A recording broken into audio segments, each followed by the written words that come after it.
Hello everyone, this is Greyshot 17 here, bringing you another company for us to replay, brought to you by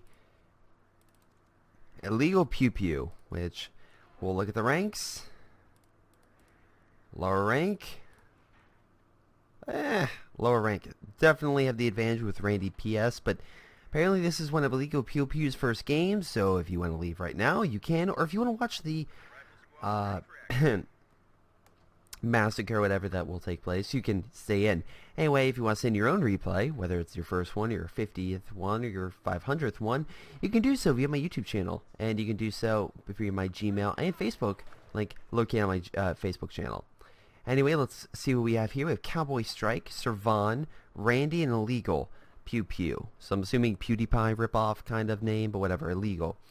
Illegal Gunshot. Alright, whatever. Anyway, so let's see what they're going. Like right now we have an Airborne Company. Highlight would probably be Paratroopers, great for either short or long range, along with P-47 Strike. At one time, this was one of the most OP things used against tanks in the game. It was great. Guard Mortar Coordination, haven't seen this in a while. Highlight would be the T-30-45s, which are upgrades 76 T-34s. Also, the Guards Rifle are great against infantry and armor, along with the medium long range, while the mortar squad is a great heavy mortar. Let's see, Servan is Luftwaffe ground forces, highlight would be Fallschirmjägers, good against infantry for hit and run attacks and the MG defenses. Highlight for breakthrough would be the Egg Tiger and the Sturm Officer, boosting morale. Anyway, yeah, so I see that Pew Pew's probably going to win this just because he has better troops. And no offense, out of all the factions to go, I like how it's like 2 minutes in, they say good luck, have fun. Out of all the factions to go, I think the Americans are one of the easier ones to handle because, again, they're a lot. It's a lot. There isn't that much difficulty in just no offense spamming, but sending a lot of troops in. Volk squad gun here, kind of a bad move because you only have like 2 to 3 guys shooting. Again, most of the guys are in the back. That's why it's not the best to put infantry in buildings, people, unless, of course, it's something that has lots of windows and you can fire. This is a bad example. These guys are honestly going to tear these guys apart, but that's my opinion. What else? Oh, nice Stern Pioneer flank. I'll give you that. Pushing back the Riflemen, which should get pretty much owned at this rate. Yeah, we can see here them getting pushed back. More Volk squads getting pushed in. And although the Riflemen did capture that point, there's no way they can hold this, and they're going to have to retreat. Honestly, I think you pushed a little bit too close to the enemy base. I feel like you guys should have probably held behind this heavy cover and waited for them. Pushing up too much is probably going to be the negative thing because now they're only going to... Wow, okay, I was going to say captures territory, but apparently he's not doing that. He most likely would have recaptured all this and started to push over here. That being said, I expected a Volk squad over here and that, but no, you want to send just 1 unit at a time and not capture anything. Right, so breakthrough neutralizes enemy territory quickly. Very good. At least you can quickly capture your territory very quickly. Over here we have the Randy guy, currently failed flank. I like the idea of the Kubel flanking, but unfortunately with these MGs, which are kind of going crisscross, defending that front line, it's very difficult to actually penetrate that. People complain about the MG-42s. The worst MG spam you can possibly have is these Soviet MGs because they go everywhere, and it's quite annoying to have them just pop in and out. And look, I have a steady frame rate because I'm not on the 3v3 or 44. It's great, no lagging, no nothing. It's honestly quite awesome. Anyway, that being said, let's move on. More Riflemen down the south. Not really any upgrades as far as I can see. Probably should, get some basic upgrades. Nice grenade, though. Very nice squad wipe against this guy. Again, moving the officer up. I love how this officer, A, has no upgrade because, that would be a smart thing. And B, charging with his pistol. Like, we got this, guys. We got this. And he's firing with a pistol. It's like, yes. Yeah, that makes perfect sense. Riflemen, heavy cover, no way they could probably win. Really surprised, again, this Sturm Officer does not have an upgrade. I find that very weird, because the other officer has an upgrade. So that's just me. But whatever, it does have some specials, force retreat and target. So if you want to target a very good unit, you can do so. Volk squad in a better building, because as you can see, all 5 of them can fire. Let's see if we can get inside. Yep, we can see through the building, all of them can fire through it. I'm actually really surprised they don't add furniture and stuff in these buildings. As we can see, there's no furniture or anything. I find this highly offensive. Typically, you would have a couch here or something. I guess there's some random debris in here. Are there some pews? It's kind of a very small, like, shack here. I was expecting a little bit more. Honestly, I actually think this house should be bigger. Honestly, I think the house should be a bit bigger. But that's just me. I feel like this is a very small house, actually, in comparison. Actually, taking a look at this, the people must be massive. That's just me. Anyway, Bulky Squad's trying to push up, but of course the MG and everything are pushing him back. A nice little support group. I will say again, he might be spamming MGs a little bit because he has 3, but that being said, one's guarding his flank over here, the other 2 over here. We do have a lot of Bulky Squads moving up, being supported by the Storm Officer, which is barely alive, by the way, most likely by the Rifleman. Nice job in heavy cover, but unfortunately the Storm Pioneer is going to close the gap. And with the Storm Officer, it's, yeah, they're going to most likely beat back the Rifleman. Nice grenade, nice try, but unfortunately, no offense, this guy's paying attention, so he's not going to just simply walk into it and die. Oof, not so good. Not so good. Anyway, MG, very nice spawn. The house on this location, the house is I'm sorry, the house. The church is a great location because you can literally have the MG facing any direction, which is why people rush for this position so much, is because literally it's like, oh, MG over here, MG over here. All right, it's great. AT gun, well-rounded. Does he have AE? No, he doesn't have any AT grenades or anything like that. We do have support gun over here. That's a good idea. Again, get him out of the building. So that's actually a nice idea. Let's see. This guy is pushing back the Rifleman. Pretty much legal. And honestly, they do... Are there... Wow, actually, no. The Axes are kicking the Allies' butt compared to munitions. Oof. Yeah, they're going to need... No, the Axis just got a little bit more. But yeah, the Axis... I mean, the Allies, sorry. The Axis still are beating them. Hand over fist, though. Nice flame grenade, get him out of the heavy cover and make him go into negative cover. Very smart. Storm Officer right in the back. I find it really funny that this is a winter map and there's no blizzards. Maybe I am the one person who like blizzards. Wow, kind of failed grenade. Nice fire grenade, though. Very nice. But, I don't know. I like the blizzards. It had a different sense. I mean, don't get me wrong. Don't get me wrong. It's like, well, Greyshot... that doesn't really make sense. Well, it's like, if you really wanted to make it interesting, instead of a blizzard, have a rainstorm. Instead of a rainstorm, have a sandstorm. You could do different environmental effects if you wanted to and make things interesting. You don't have to just go blizzards and ice. You can do sandstorms that muck up vehicles. You could have rainstorms that cause infantry to slow down. It's a similar thing. Or like to... I'm just going through multiple different ideas, and this is literally just off the top of my head. You could go, literally, if you wanted to, you could have a heat stroke if you want to, and have a really sunny, really warm day. There you go. You have a day in which it's so, not on this map, of course. You have a day in which it's so warm and so hot that literally soldiers start dying in the heat, and tanks literally just like, they can't, the crew will just bake themselves if they are in combat too long, because the engine will heat up. There you go. I think that's a thing where tanks would heat up to a lot. I mean, again, I'm assuming a tank would be a very hot place in the beating sun. So there you go.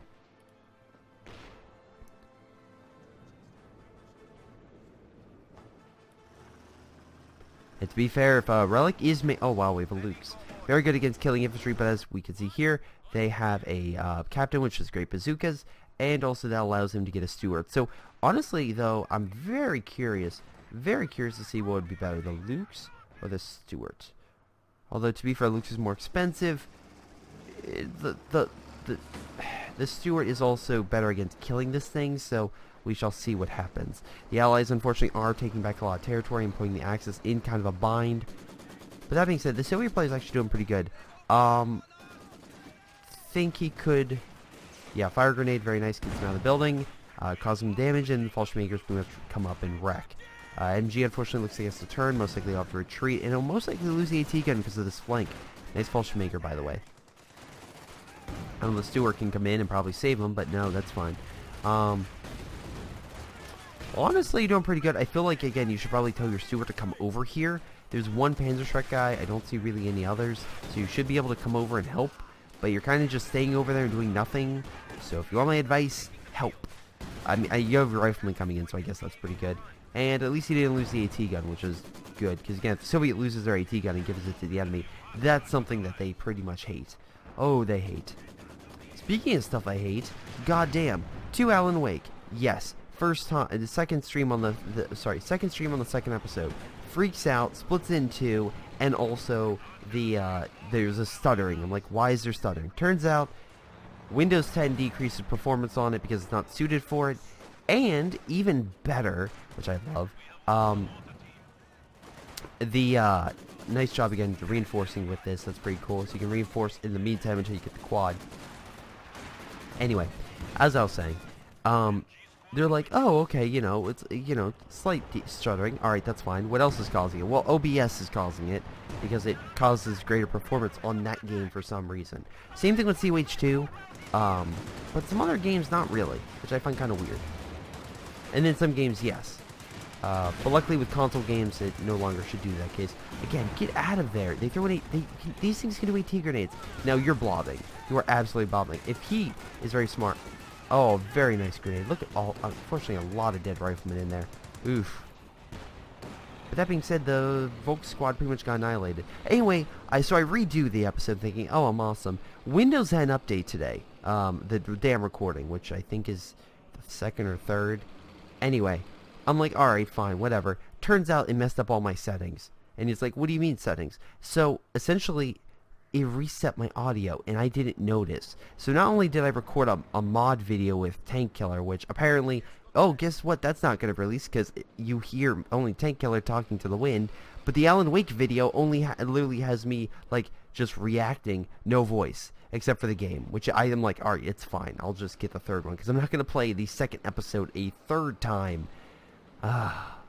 Reminded me of Life is Strange. I think I replayed the second episode, like, again, because it was an audio issue. And as much as I liked it, it was fine. That being said, I ended up, I think, using the first one, and I didn't have to go through the second one entirely. No, it was the first episode. It was the first episode. I redid it after the second episode. That was right. Yeah. But I hate when technical issues pop up. It's really annoying. Oh my god. If this guy comes... Oh, never mind. He could have done amazing. And pathfinding is, I see, the biggest issue right now. Oh no. Bye, Stuart. Oh, Stuart, how are you alive? How are you alive right now? How are you alive? Whatever. Anyway, the video, actually, Tank Killer, for those who know him, is currently modding. So he does all sorts of interesting mods, and he's remaking COH2. And he made the bombing strike. He made the bombing strike look amazing. Like the quote-unquote, like, bombs that come in. He made the planes, like, swoop in, like, fly real low to the ground and drop a ton of bombs. Better, like, a slightly better animation than the original COH2. It's great. Problem is he can't figure out the Stuka glitch where it fires sporadically, but whatever. Now this guy's kind of like spraying, I mean, alright, legal, here's my issue with you. While you have a concentrated force, you could probably send the rear echelon and capture some of this territory, or put down MG or something to hold this territory and keep choke points. I'm just saying. Like, you could barbed wire this and put an MG here and kind of stop them from running through this area, holding the fuel.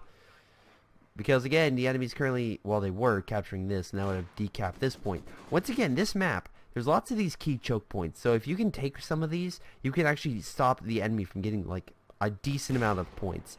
Really good. So support gun currently firing, taking it out. Cowboy Strike, let's see. He's making the Panzer headquarters, which where's... Okay, it's right over here. Okay, it's watching over both points. I like that. Little too close for my book. And you have the flat gun facing the wrong way. You should really have this gun facing the opposite direction. It should be facing the direction in which the enemy will most likely be killing you, because that way it doesn't turn or have to turn.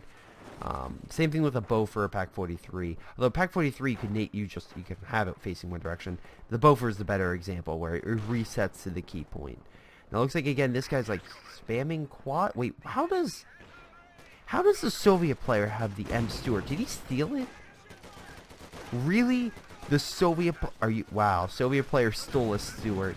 It's part of the Lend-Lease sect, I swear. The great ancestor of Putin, just like the Super Bowl ring. It's like, this is mine now.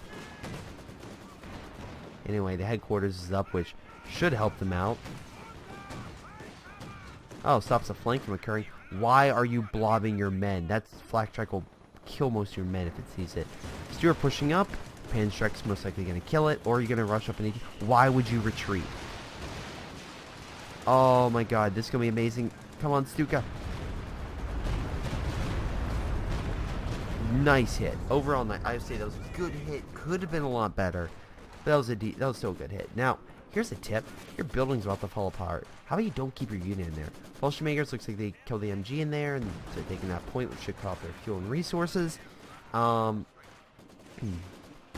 do have an AT gun over here. Kind of in a...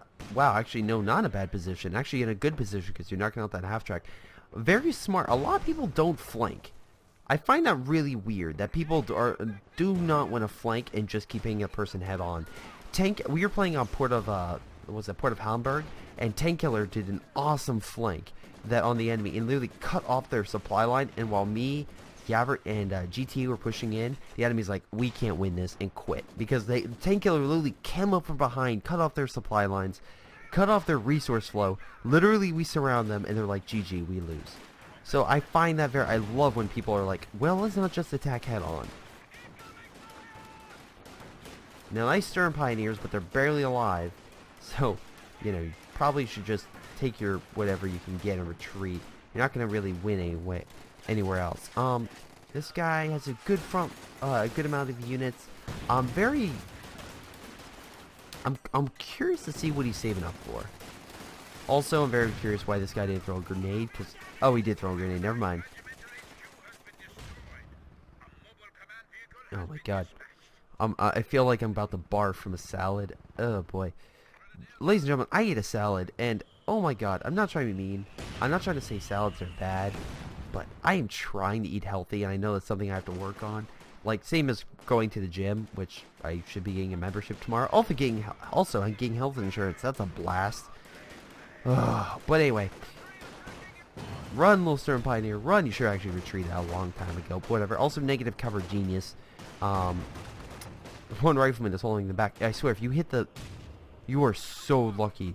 There it goes. Killed the Sturm officer, makes them all retreat. Love it. Absolutely love it. One grenade. Very nicely done. Very nicely done, Legal. But, yeah, that's all fun. But I'm trying to get salad, and I'm just like... this is not good. I'd rather eat I just want to eat the chicken.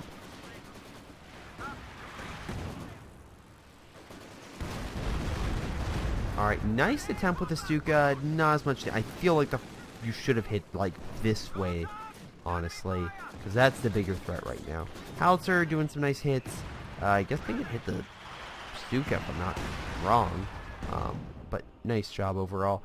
What's funny is this red guy is getting his ass kicked, and I'm not saying it's not deserved, but he has the better infantry by far, and he could easily fight it. I just find like he's just not good. Again, Cowboy, they're about the same rank, so I can't say it's like, oh my god, there's such a high rank. It's literally 10 points. You play one game, you can get a higher rank. Anyway, what I find really interesting is the simple fact that he could win this. He could honestly be playing better. I just don't understand why he isn't. Like, there's no clear-cut strategy. He likes his blobbing maneuver, which I feel is a bad maneuver. Also, again, if you're gonna have this, you have to make sure you can support your front line, and that's what this guy's failing to do. Unlike this guy, who's a newer player, but he's doing a good job at going multiple directions at the same time. Unlike this guy who was like, let's blob. We must blob. Everyone's saying blobbing. By the way, if I get one more comment saying blobbing is a fair tactic, I know blobbing is a fair tactic. I know blobbing is a part of the game. I know. But I will spot it, and I will spot a good blob from a bad blob. A good blob moves out of the way and doesn't get suppressed and under fire and hit from multiple directions. A bad blob is this. You have some planes coming in. Can you call them a You called in P-47s. Why would you call in P... Oh my god. If the plane goes for this...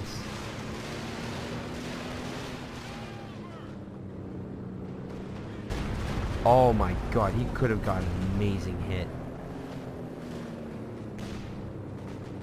Come on, P-47 plane.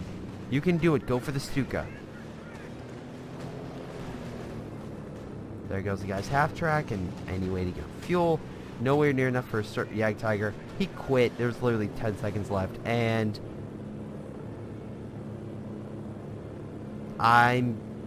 There's a sync error detected. Huh. I'm assuming Servan did it. Yeah, because you can see he dropped before anyone else. I'm assuming... Okay, so this is something I've noticed in COH2. If I see this, there has to be something, because this is not the first time a sync error has happened. Literally, when you lose something very important. Like, honestly, Cowboy Strike most likely would not have kept the game, and Servan didn't want to probably keep it. I don't know why sync error happens. I don't know necessarily how a person is able to get a sync error so perfectly, but it is something I'm noticing that people do when, of course, they are losing, and they lose a lot. I think, again, the plane is something that is kind of annoying. I don't know why there's a sync error, but that is kind of weird. I also find it weird, again, that Stewart is owned by the Soviets, but whatever. Overall, though, again, I kind of see it as GG. Even if they were to keep going, I mean, essentially there was nothing they could really do. The Allies and Axis had way more forces, strategically placed, and also in a better position from long late game, because again, these buildings, for the red guy was dead. This guy at least had them, but he doesn't have the fuel for a tank, while comparatively the Allies were getting tanks. So I can't say he probably would have lasted too much longer. In any case, I'm also curious why he did pull P-47s when P-47s only go for armor, and it's just barely out of range. I really wish it was slightly more, because that would have been amazing for a P-47 strike. Alright, let's look at rank, and not rank, sorry, damage. Servan was the best, and damage, absolutely. This Cowboy Strike guy sucked, and honestly, Legal Pew Pew did better with damage and, kills. I think his Stewart was the reason for that. I think the Soviet guy, even though he's a very high-ranked player, he did something interesting where he had this, like, mobile force with the Soviets. He wanted to keep a highly mobile force, but he kept them in one big pact. Well, comparatively, the lower-ranked player was sending his forces all across the map at a better frequency, which is something I find a lot better and a lot more interesting. In fact, the higher-level player kept everything in one area, but the lower-level player was able to at least keep confrontations going on multiple areas at the same time. That's something I see as a good COH2 player, someone that can adequately respond and move multiple units across the map at the same time and keep enough awareness of it that they are not blindsided by an event that would kill a random infantry. That's an awesome trait for a COH2 player. And if you can do that, great. If you can't, that's not. Because again, I feel like a lot of people would be like, oh, what happened to my unit? Because they're not paying attention or they can't. And COH2 does make it hard to keep track of all your units. But that being said, if you can manage it, that's pretty cool. And I feel like I feel illegal, even with a low rank, is doing a pretty decent job at that. So honestly, I can't, even for his low rank, I say he did a pretty good job. Pretty good. It wasn't a scrub. He wasn't too much of a scrub. He actually had some decent plays for his rank. Although he could improve. He can definitely improve. He still did a really good job at pushing the enemy out of their specific territory and making them fight where he wanted to fight, aka the road and other locations. In any case, that's game. I want to thank you guys for watching. Hope you guys enjoyed, and I'll see you next time.